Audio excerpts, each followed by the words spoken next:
Poco tiempo, a los 2 o 3 años, unos primos míos de Cinco Saltos fueron de vuelta a la conferencia y volvieron diciendo, tenemos que ir a Bahía Blanca. Y claro, habían fichado, habían puesto la mira ahí.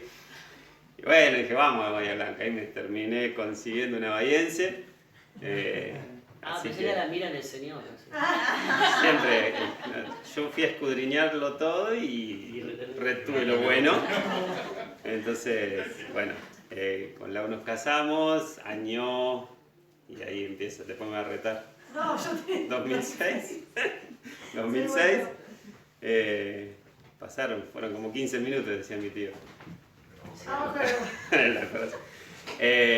2006 nos casamos y este año, a fin del año pasado, surgió la posibilidad de trabajo en San Martín y bueno, nos vinimos para acá, así que nos estamos congregando ahí en la iglesia con Luis y Luis Reiné y la familia y demás. Así que estamos muy contentos porque estamos con todo el entusiasmo de habernos venido a la cordillera y nos gusta mucho, estamos muy contentos. Las vueltas, ¿no?, de la vida. Yo me acuerdo de una vez en un campamento en Elim que vino un flaco que se llama Leandro y me dice, che, ¿quién es esa chica? Tenía pelo en esa época. Tenía pelo en esa época. ¿Quién es esa chica? Me pidió referencia de Lucía. Miren, los años, ¿no? Pero por lo visto no dije nada malo. No, también te pidió de otra. No, para nada. ¿Vos te pensaste que fue casual? No es casualidad. Bueno, vamos a abrir nuestras Biblias y vamos a ir buscando en el libro, en el Antiguo Testamento, en 1 Samuel, capítulo 1. Acá vienen teniendo, por lo que me decía Leandro, un estudio acerca de la familia, ¿no? Y de diferentes temas, y hoy me pidieron compartir acerca de la comunicación. Comunicación abierta y sin abusos sería el título de la charla de hoy, del mensaje. Y antes de empezar, les voy a decir cómo lo tengo estructurado. Estructuré en función de algo que me pasaron los chicos también para tener una guía. Vamos a hablar acerca de personas abiertas en la comunicación, acerca de hablar verdad y no mentir, del mal uso de la lengua y su remedio, cómo ajustarlo, y por último la meta de nuestra comunicación, que tiene que ser la edificación.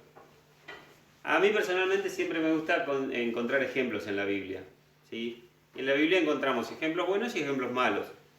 Y qué bueno que hay ejemplos malos en la Biblia porque nos hace darnos cuenta que lo que nos pasa a nosotros le pasó a grandes hombres de Dios en la Biblia. Entonces nos da una seguridad de que Dios es Dios bueno, es perdonador, que su sangre nos limpia de todo pecado constantemente. Hace un buen tiempo atrás, cuando estábamos allá en Neuquén, me acuerdo de unos mensajes que estábamos hablando acerca de la familia y que nos decían que uno de los lugares donde quizás menos se practica, donde el cristiano menos practica el evangelio, es en el seno del hogar. Y es dura la frase esa, y la repitieron un par de veces, unas cuantas veces. Lugar donde menos cristianos somos o donde menos nos mostramos creyentes es en nuestro hogar. ¿Por qué? Ahí porque es donde más confianza tenemos, donde nos conocen. Entonces vamos a la iglesia, obviamente, ahí cuando nos congregamos somos todos, ¿no? Y mi amada esposa y mis dulces hijos. Y después en el trabajo, y sí, mi esposa, mis hijos, en el supermercado, ¿no? Y cuando llegamos a casa, y ahí mostramos, a veces no mostramos la hilacha, pero somos como somos realmente. Entonces, supongo que no soy el único que me pasa, No. ¿Por qué? Y bueno, porque le exigimos a nuestra compañera, a nuestro compañero, que nos banque como somos realmente. Y vieron cómo es la cuestión del amor, ¿no? Y de amar. El mundo nos dice, hacé tu vida, sé feliz y que los otros te acepten como soy. Y la Biblia, ¿qué nos dice? Si yo amo, tengo que hacer lo que a quien amo, lo que el otro necesita. Entonces, bueno, en casa es donde tendríamos que ser más creyentes que en otro lugar. Y me gustó este tema y busqué algunos ejemplos. Y para el primer punto, que sería personas abiertas en la comunicación, me acordé de la historia que está ahí en 1 Samuel en el capítulo 1 y capítulo 2, que es, comienza la historia de este gran profeta de Dios, de Samuel, pero comienza desde la casa, y comienza con Ana, con su mamá. Ana y el policía, no, el Cana, que era el marido. Vamos a leer rapidito los primeros versículos para recordar a aquellos que la conocen a la historia, y si hay alguien que no la conoce, que se entusiasme después a leer estos primeros capítulos, son muy, muy lindos. Hubo un varón de Ramataim, de Sofim, ¿sí? 1 Samuel 1.1, del monte de Efraín, que se llamaba Elcana, hijo de Jeroam, hijo de Eliú, hijo de Toú, hijo de Suf, Efrateo. Él tenía dos mujeres, el nombre de una era Ana y el de otra Penina. Y Penina tenía hijos, mas Ana no los tenía. ¿Sí? Acá vemos una práctica que no estaba aprobada por Dios, porque ya desde el principio en Génesis el mandato de Dios es la monogamia, ¿sí? Un hombre y una mujer. Pero en el Antiguo Testamento hay muchos ejemplos de matrimonios o donde había una mujer principal y otras mujeres. Bueno, eso no estaba aprobado por Dios. Era una práctica que se realizaba. Nosotros no tenemos excusa, ellos no tenían la Biblia, nosotros no tenemos excusa. Entonces dice que el versículo 3, y todos los años aquel varón subía de su ciudad para adorar y para ofrecer sacrificios a Jehová de los ejércitos en Silo, donde estaban dos hijos de Elí, Ofni y Fines, sacerdotes de Jehová. A ver, vamos a tratar de ponernos en contexto. Dios le había dado a Moisés en su momento el tabernáculo, que era el lugar donde Dios se manifestaba a su pueblo. Ese tabernáculo acompañó al pueblo en todo el peregrinar desde Egipto a la tierra prometida, y cuando se instalan en la tierra prometida, el tabernáculo se instala en Silo, y ahí iban a adorar todos los años los hebreos a Dios. Y en el tabernáculo estaban el sumo sacerdote, Elí en este caso, con sus hijos Ofni y Fines, que eran también sacerdotes que oficiaban el culto en ese lugar. Versículo 4. Cuando llegaba el día en que el Cana ofrecía sacrificio, daba a Penina a su mujer, a todos sus hijos y a todas sus hijas, y a cada uno su parte. Pero a Ana daba una parte escogida porque amaba a Ana, aunque Jehová no le había concedido tener hijos. Y su rival la irritaba, enojándola y entristeciéndola, porque Jehová no le había concedido tener hijos.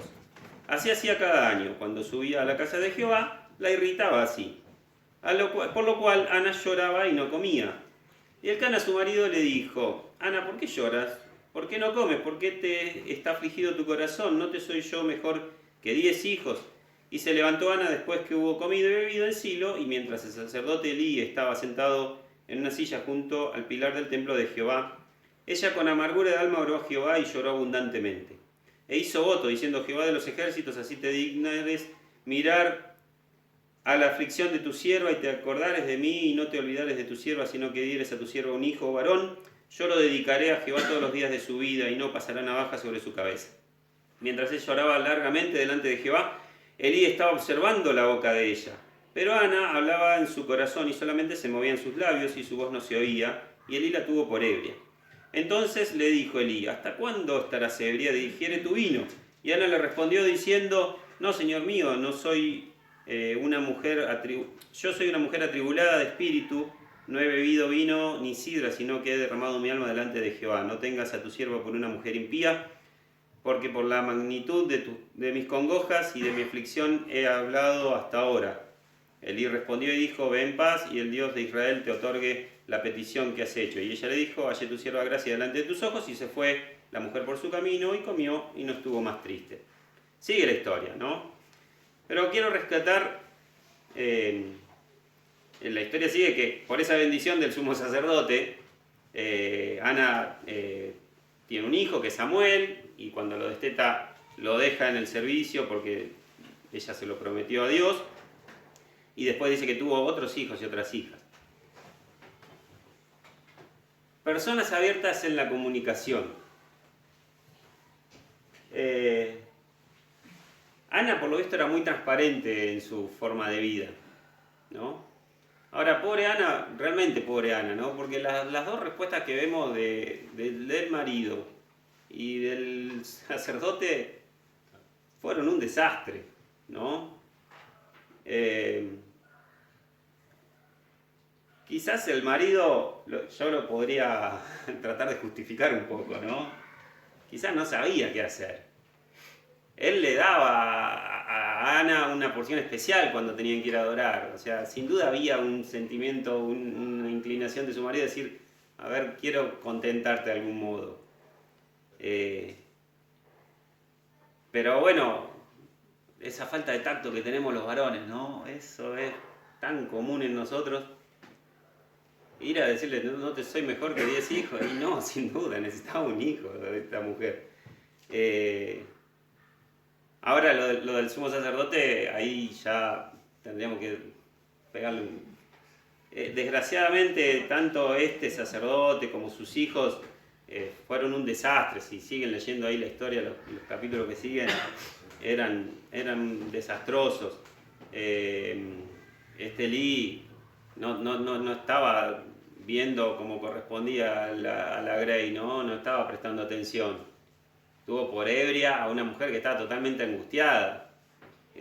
Y la respuesta fue, bueno, sí, Dios haga lo que necesita. Desastre, realmente. Cuando... Miren todas las anotaciones que tengo. Si vamos a nuestro ejemplo supremo, que es el Señor se enojó, se entristeció, se turbó, se conmovió, se lo vio con clamor y lágrimas, ¿sí? Ahora, ¿por qué sabemos que se enojó, que se entristeció, que se turbó? Él no hizo su autobiografía, ¿no? ¿Quién escribió? Los evangelistas, ¿sí? Mateo, Marcos, bueno, Lucas, que anduvo indagando, Juan. Entonces vemos un ejemplo de cómo manejarnos en nuestro ámbito más íntimo, ¿no? Porque el Señor siempre estuvo con los 12, si bien lo rodeaba mucha gente constantemente, los momentos en los que lo vemos así, entristecido, turbado, conmovido, estaba siempre con los más íntimos. Entonces tenía una comunicación abierta con los más íntimos. Pablo también. Pablo le escribe a los corintios y le dice que tienen que tener conversaciones francas, que tiene que haber corazones dispuestos a recibirse mutuamente, y les pide a los hermanos que se abran, ¿sí? Pero que se abran de corazón, sinceramente, porque dice, ustedes se abren, pero a veces de corazón no están muy abiertos. Epa. Pablo no agraviaba cuando hablaba, si bien el apóstol por momentos es bastante duro, ¿sí? Pero no agraviaba. Quizá tenía que corregir, pero no castigaba o no maltrataba. Nunca corrompió a nadie, no engañó. Estos son todos textos, ¿sí? Si quieren después lo buscamos el pasaje, pero lo digo porque más de una vez yo suelo decir, tenemos que conocer la Biblia para saber cómo conducirnos diariamente. Entonces, bueno, nada, no agraviemos, no corrompamos a las otras personas, no engañemos, seamos francos y gocémonos y consolémonos mutuamente. Eso es el ejemplo del apóstol Pablo, como obraba con la iglesia, la primera iglesia. Entonces, como primer ejemplo, tratemos siempre de tener una comunicación lo más abierta posible. Y dentro del matrimonio, si mi compañera, mi compañero, si mi pareja está siendo franco conmigo, bueno, busquemos lo que necesita el otro, ¿sí? Esto de cómo se muestra el amor, ¿sí? Haciendo lo que el otro necesita. Busquémoslo de la mejor manera. Y bueno, si es como el Cana haciendo preguntas bobas, hagámoslas las preguntas bobas, porque de algún modo vamos a encontrar lo que mi esposo necesita, ¿sí? Ahora, el segundo punto era hablar verdad y no mentir. Y ahí me fui a una familia que está un poquito antes en la Biblia. ¿Alguien no conocía la historia de Ana y del Caná? ¿Todos la conocían? Bien, buenísimo. Qué linda historia. Una vez la usé en un día de la madre para predicar y mi abuela, la nona Rosa, estaba contenta de que dice, todo el día estuve pensando en Ana, dice, y vos hablaste de Ana. Es hermosa la historia de esta mujer. Ahora, hablar verdad y no mentir. ¿Qué ejemplo? Y me fui a uno del Antiguo Testamento que está en Génesis 27. Vamos un poquitito para atrás. Miren, este es uno de los patriarcas. ¿Sí? Abraham, el hijo, Isaac y Jacob. ¿Vieron? El pueblo hebreo, siempre que tenían que hablar de Dios y demás, el Dios de nuestros padres, el Dios de Abraham, de Isaac, de Jacob, unos ejemplos bárbaros, ¿no? Porque sin duda un ejemplo bárbaro. Abraham le dijo a Dios, salí de tu tierra, de tu parentela, y él por fe le creyó y salió, y después el pacto con Abraham y demás. Y ahora lo que vamos a leer está en el último tiempo de la vida de Isaac. Ya estaba viejo, estaba ciego. Su mujer ya era grande, ya habían pasado muchos años, muchas circunstancias de vida, porque Abraham le había instruido a su hijo de dónde conseguir esposa, se había preocupado por la familia. Isaac hizo lo que el padre le había dicho, buscó su esposa donde le habían dicho, todas las cosas. Y ahora vamos a ver qué pasaba al final en esta familia. Génesis 27. Aconteció que cuando Isaac envejeció y sus ojos se oscurecieron quedando sin vista, llamó a Esaú, su hijo mayor, y le dijo, hijo mío, y él respondió, heme aquí.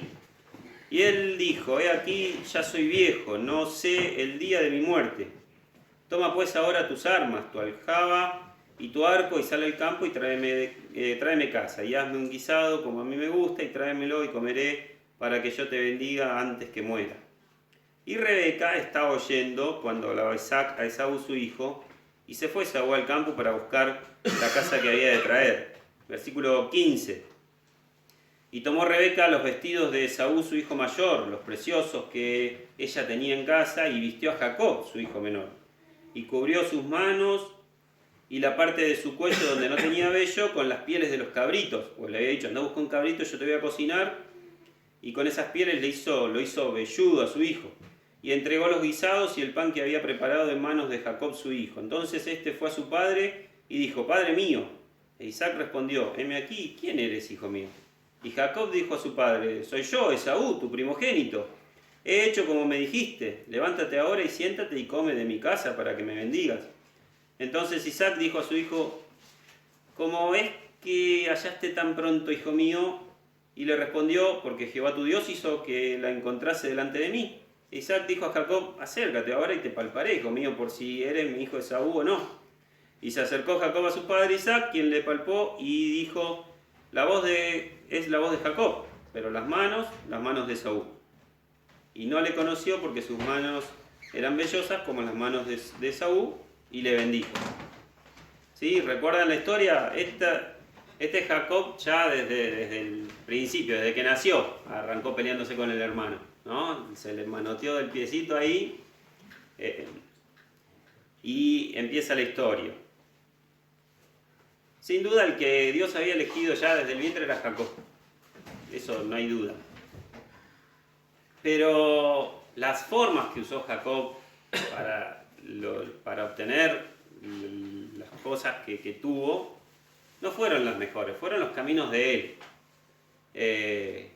Primero, después el hermano le negocia la primogenitura, y cuando llega el momento de la bendición, ¿sí? El padre siempre le daba al primogénito la bendición, y era una bendición especial, y hace toda esta treta ahí con la madre, y la obtiene él.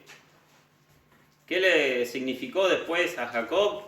no fue como él debe haber supuesto. Él debe haber pensado, listo, ahora tengo la bendición de papá, me quedo con, administro los bienes porque tengo la primogenitura y vamos a andar bien. Tuvo que salir escapando. La pasó mal realmente Jacob. Pero bueno, fue por no haber esperado en los tiempos de Dios. ¿Sí? La misma circunstancia le pasó a Abraham cuando Dios le prometió un hijo y él se apuró y todas las circunstancias. De vuelta, reitero, qué bueno ver estos grandes ejemplos de Dios, de hombres de Dios que cometieron errores, ¿sí? Y que Dios los perdonó porque ellos volvieron siempre a Dios y después lo vemos a Jacob ahí discutiendo con el Señor y peleándose con el Señor hasta que el Señor le dijo, vas a caminar, vas a darte cuenta quién es el que manda. Y esto, ¿no? Sin duda en esta casa era, en el seno íntimo, era donde menos se vivía a Dios.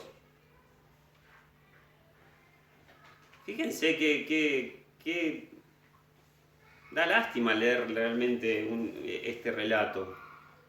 La madre ahí, prestando atención qué le decía el padre al hijo mayor, metiéndose, diciéndole andá, hace esto. Y no, pero si me va mal, le dice Jacob, no importa, si hay una maldición me la voy a llevar yo. Unas charlas increíbles, ¿no? Entonces, hablar verdad y no mentir. Miren lo que dice la Biblia al respecto. Para Dios al mentiroso lo aborrece y lo abomina.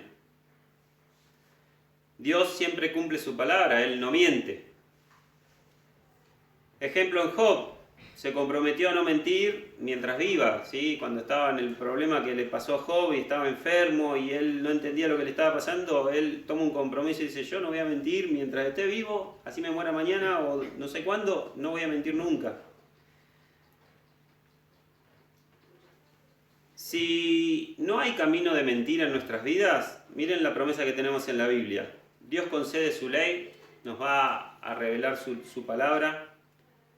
Adquirimos inteligencia, estimamos rectos los mandamientos de Dios sobre todo, porque si mi vida no es recta, algunos mandamientos de Dios yo voy a decir, y bueno, pero eso era para el Antiguo Testamento, eso era para el pueblo hebreo, yo ahora en este tiempo de la tecnología, ¿viste? Voy ahí en este momento y con los políticos le echamos la culpa a un montón de cosas y quizás no estamos estimando tan rectos los mandamientos de Dios.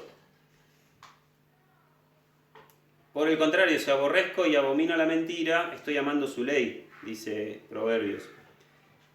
Según Proverbios, el mentiroso no perdura, no permanece. El mentiroso es abominación a Jehová, lo comenté un poquito antes. Hablar verdad contenta a Jehová. El justo aborrece la mentira. Comer pan de mentira, ¿sí? Si mi ingreso no es honesto, dice que en la boca se me va a hacer como una piedra, como una arenilla, es decir, no va a ser bueno para mi vida. Las riquezas de la mentira se esfuman y son una trampa mortal. No hay que hablar falso testimonio al prójimo. El testigo verdadero no miente, el testigo falso miente y el testigo falso será castigado y no escapará. Hay que hablar verdad en amor y esto nos hace crecer hacia Cristo. Mateo 5:37 dice que tenemos que hablar y que nuestro sí tiene que ser más o menos y nuestro no tiene que ser otro tanto. No. Nuestro sí, sí. Nuestro no, no. Entonces lo que yo digo tiene que ser firme. Hablar verdad nos da confianza en el testimonio con otros, ¿sí? ¿Y por qué? Y porque si sos transparente, cuando tengan que dar testimonio tuyo, ¿qué van a decir? Y no, una persona recta, una persona que no miente. Fíjense qué dice la Biblia. Ser sincero nos hace amigos.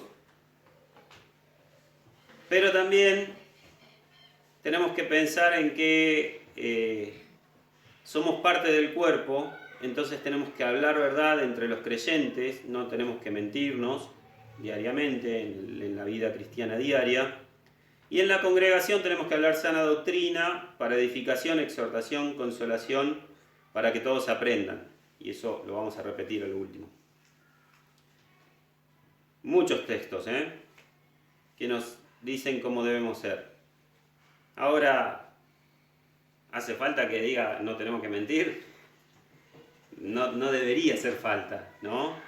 Pero bueno, tenemos esa inclinación constante. Desgraciadamente la ley del pecado no se va de nuestro cuerpo cuando aceptamos a Cristo. Es algo que explica el apóstol. Dice, lo que quiero hacer, no lo hago, y eso que no quiero hacer, eso hago.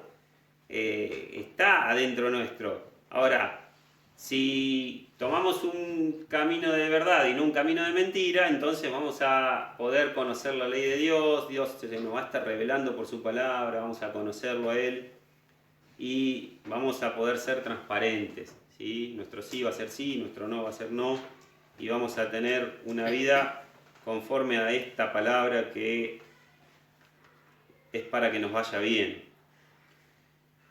Tercer punto, mal uso de la lengua y su remedio.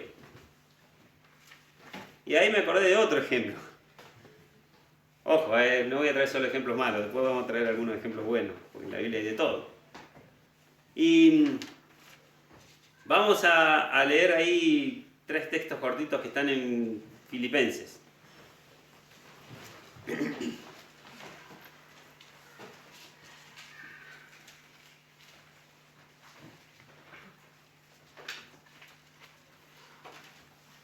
Y acerca del mal uso de la lengua, pensé en un texto que está en Filipenses, vamos a empezar 2:2.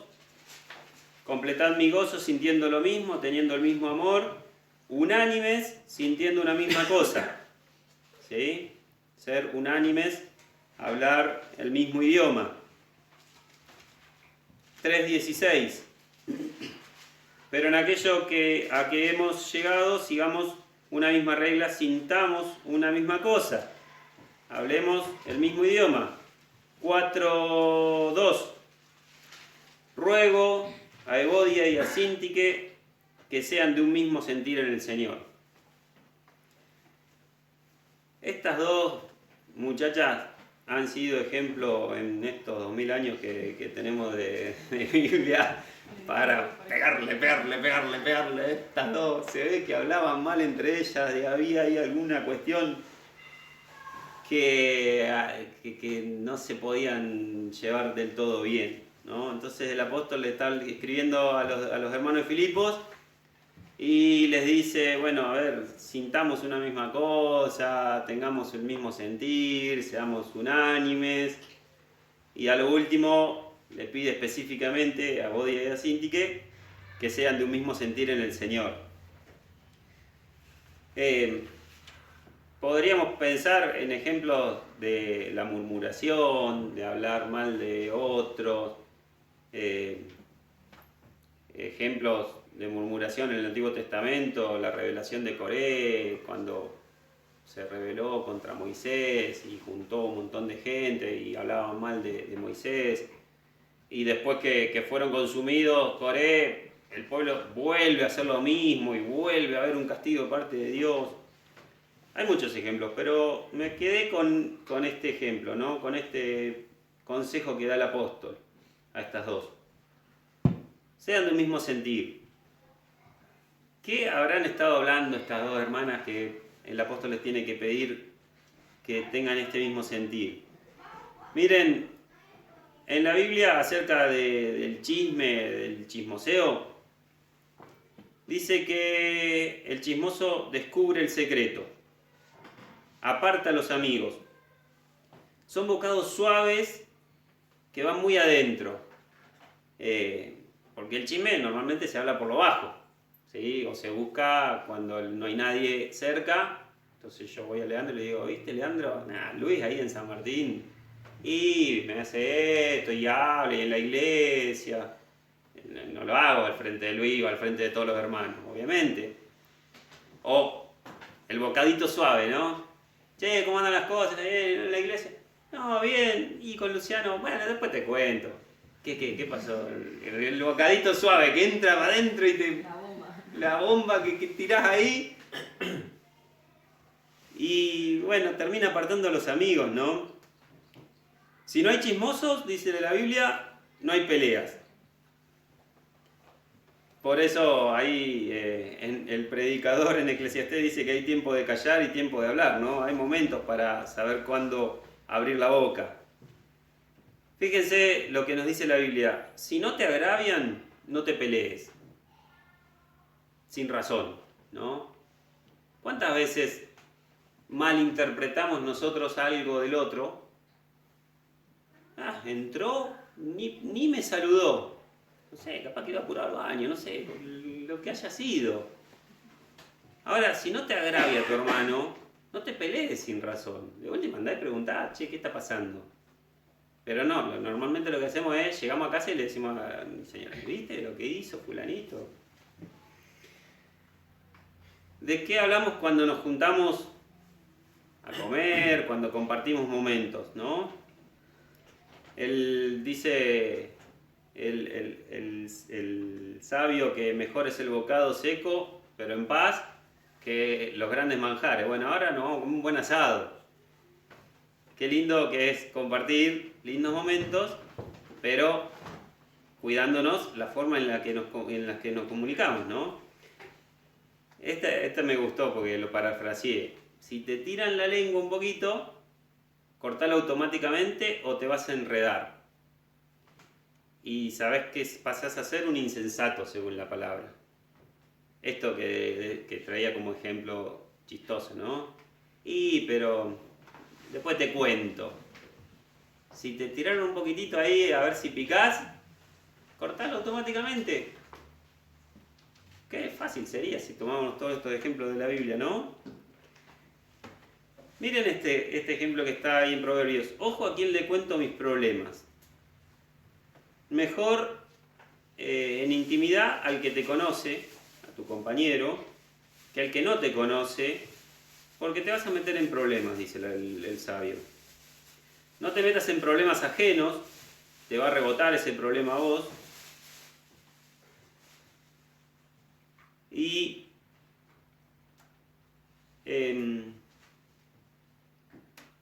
esto, ¿no? De a quién le cuento los problemas.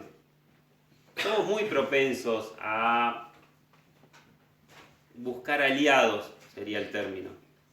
¿Sí? Entonces yo voy y le cuento a alguien que no me conoce tanto, ni que conoce tanto a mi esposa, que no conoce a mi familia, que no conoce a mis amigos, y le cuento algo que me pasó. Y ese que no me conoce, primero, si no escucha el consejo de no entrometerse y empieza a darte charla, te va a terminar dando consejos sin conocer realmente toda la situación. Este Salomón era inteligente, era sabio, le pidió sabiduría a Dios. Entonces, ¿qué nos dice el sabio? Y no te entrometas. Bueno, escuchá, obviamente, a veces hay que dar consejos, a veces hay que escuchar a la persona para que se desahogue, sí, pero con cuidado, ¿no? ¿Qué correctivos tenemos que aplicar a esta boca que cuando hacemos mal uso, como hacían estas dos hermanas ahí de Filipos? Bueno, primero, tomar el consejo, amarás a tu prójimo como a ti mismo. Y también dice, no se consuman entre ustedes. Consejos bíblicos, ¿eh? ¿Querés tener una buena vida? Refrená tu lengua y no engañes. No se nombre entre ustedes conversaciones obscenas, ¿sí? Ocultas, podría ser un término, conversaciones con insinuaciones o en doble sentido. Los frutos de las buenas palabras confortan el espíritu de los otros, consuelan, generan gozo, confortan el corazón. El justo agrada al hablar, el impío habla perversidades. Las buenas palabras alegran el corazón.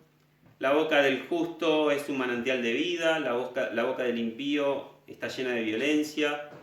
Una respuesta sincera es como un beso. Miren qué lindo texto es. Una respuesta sincera es como un beso. Y por último, todo lo verdadero, todo lo honesto, lo justo, lo puro, lo amable, lo que es virtuoso, digno de alabanza, en eso, ¿cómo termina? Pensar. La vez pasada un muchacho allá en la iglesia decía, me rompió la cabeza este texto, porque si yo hago esto, si estoy pensando todo el día en todo lo bueno, todo lo honesto, todo lo justo, todo lo puro, todo lo amable, lo de buen nombre, lo que es digno de alabanza, ¿cómo sería mi vida, no? ¿Cómo sería nuestra vida? Último ejemplo, para la edificación, que tendría que ser la meta de nuestra comunicación. Colosenses, ahí cerquita, Filipenses, después sigue Colosenses, capítulo 1, versículo 7 dice, como lo habéis aprendido de Epafras, nuestro consiervo amado, Colosenses 1:7, como lo habéis aprendido de Epafras, nuestro consiervo amado, que es un fiel ministro de Cristo, para vosotros, quien también nos ha declarado vuestro amor en el Espíritu. El apóstol Pablo no había ido nunca a Colosas, sin embargo les escribe una carta a los de Colosas. Una iglesia fundada en alguno de sus viajes misioneros por algún otro hermano, ¿sí? Y desde la cárcel el apóstol escribe esta carta y nombra a Epafras. Epafras era de Colosas y parece que fue uno de los fundadores de la iglesia. Y él va a Pablo, estando preso Pablo, y le comenta, no chismosea, le cuenta cómo venían las cosas en Colosas. Entonces el apóstol les escribe la carta.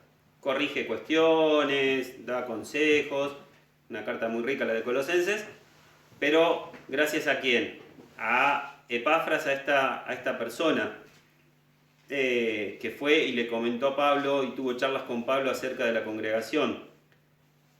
Miren cómo conversaba el apóstol Pablo. Porque he sido informado acerca de vosotros, acerca de los corintios, de los de Corinto, hermanos míos, por los de Cloé, que hay entre vosotros contiendas, y sigue la palabra, ¿sí? Los de Cloé eran otros que por lo visto tenían algún trabajo, que andaban deambulando, y cuando se encontraban con Pablo le contaban cómo iban las cosas en Corinto. Y el apóstol, reitero, no eran chismes, sino que era informado por otros hermanos. Hay buenos ejemplos de hermanos que usaron la comunicación para edificación, ¿sí? Y voy a mis anotaciones. ¿Qué nos dice la Biblia acerca de una edificación a través de la comunicación? Hay que perseguir la mutua edificación. Hay que apuntalar al débil. Y fíjense un consejo que da la Biblia. No hay que ser condescendientes. Porque a veces el débil en la fe, que viene a conversar con quizás un mal consejo o lo que sea, ¿qué tengo que hacer? Bueno, tomar los consejos previos, ¿no? Cortar, si me tiran la lengua, cortar ahí, pero apuntalarlo a esa persona. Decirle, che, bueno, mirá, darle un buen consejo. Si tenés un problema con tu hermano, andá y solucionalo. Si tenés un problema en tu casa, habla con hermanos de más años en el Evangelio y que tengan un ejemplo digno en sus hogares para que te den consejos sanos, ¿sí? No seamos condescendientes, no aprovechemos esa mala circunstancia para, sí, tenés razón, capaz que le estamos haciendo un mal, ¿sí? Bueno, si vamos a nuestro mejor ejemplo, el Señor Jesús, cuando lo ofendían y lo insultaban, Él soportó grandes insultos y ofensas. Tenemos que hablar en amor y esto nos hace edificarnos, nos hace crecer. Si profetizamos, en el sentido como lo entendemos nosotros de abrir la palabra y dar un mensaje conforme a la palabra. Tomamos de la palabra para edificar, para animar y para consolar y para que la iglesia aprenda, no para justificarnos o disculparnos, sino para edificar. No hay que decir malas palabras.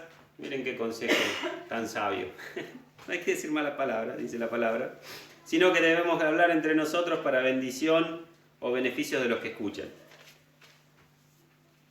Si quieren después los textos, los podemos pasar, porque me lo pasó, de hecho, Leandro, de un libro que están estudiando. Los tienen. ¿Qué de consejos que hay en la Biblia? Para que nuestra comunicación sea abierta, para que seamos sinceros en nuestro hogar, para que hablemos en verdad, para que sepamos hacer un buen uso de las comunicaciones y para que sepamos edificarnos. Esto para el hogar, para la congregación, para nuestra vida diaria. Ahora,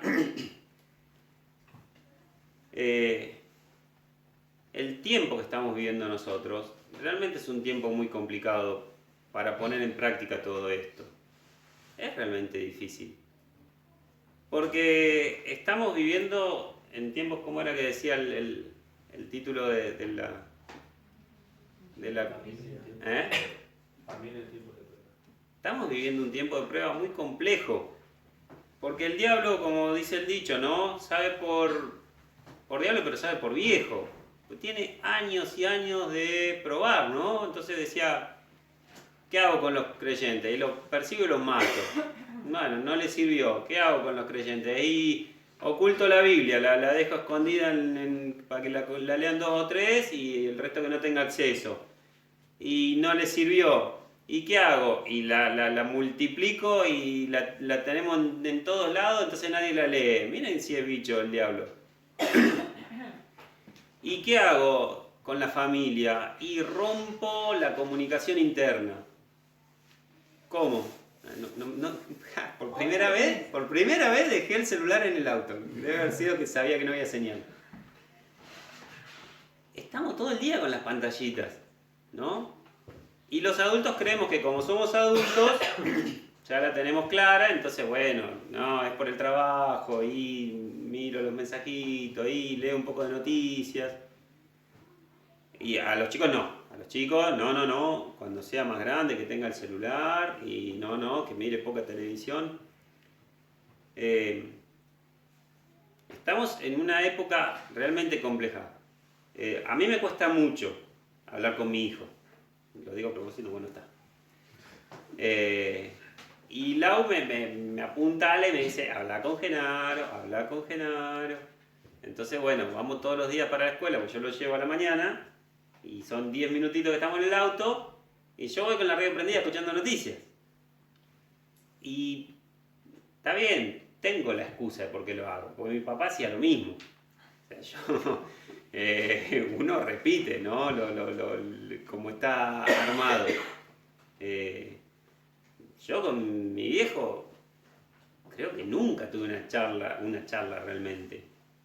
¿Por qué? ¿Porque él era malo y no me hablaba? No, porque era más o menos como el Cana, ¿no? Le podemos cachetear así, pero bueno, cada uno hace en función de lo que puede y del conocimiento que tiene y de las situaciones que uno va generando.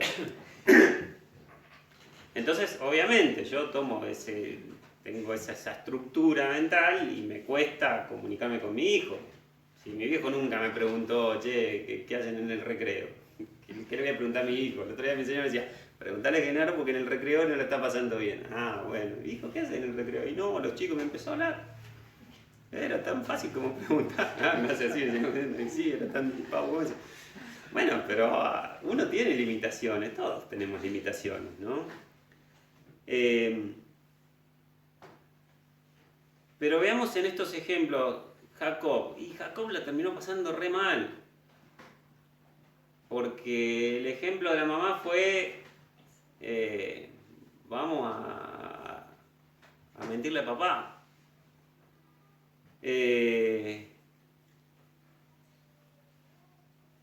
Evodia y Sintique. Y vivían, por lo visto, ahí había una discordia y entre ellas no se llevaban bien y estaban contaminando a todo el resto de la iglesia. Entonces, bueno, ¿qué ejemplo tomamos? Y bueno, tomemos los ejemplos, los consejos de la Biblia, que los conocemos, pero en nuestra época tenemos un problema muy serio, ¿sí? Y es la tecnología, realmente es un problema serio, porque tenemos que convivir con ella, obviamente. De hecho, no nos aislamos por la pandemia y gracias a la tecnología mantuvimos reuniones, mantuvimos comunión, seguimos estudiando la palabra, hay muy buenos usos de la tecnología. Pero de vuelta, en el seno de la casa, ¿sí? Cuando llegamos de las compras y está el vecino, hola, ahí que hay vecina, ¿no? Hola vecina, hola, ¡tuc! Cerramos la puerta de casa y listo, se nos fue la sonrisa, la comunicación. ¿Qué estamos haciendo en nuestras casas, en nuestros hogares? Obviamente, tomemos estos consejos para que nos vaya bien. Había marcado un texto para terminar, que muchos se lo saben de memoria, Josué 1:8. Nunca